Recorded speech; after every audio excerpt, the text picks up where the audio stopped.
97.9. So let's just say 98. And here I used the Reti gambit, and they accepted it. And this is something I've just been learning just today. And it turned out that my opponent just ended up playing into everything I was learning, and I was able to understand why I'm making the moves, what they were trying to target, and I just continued playing. Obviously, my opponent here does not even play the best moves. That's why I'm able to get such a high percentage and capitalize on their mistakes. And it's not even too long of a breakdown, but yeah, I'm just proud about the fact that I was able to get this 97% accuracy game. So he obviously develops the knight to make sure that his queen's protecting the rook.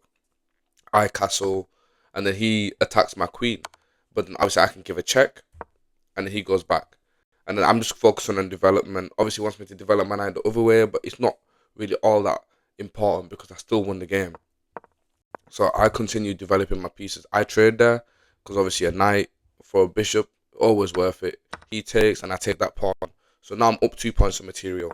And then he develops again, trying to attack my queen.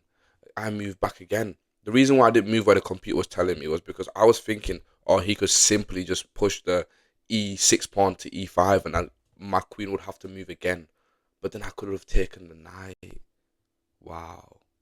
See, sometimes in the moment you just be panicking for no reason.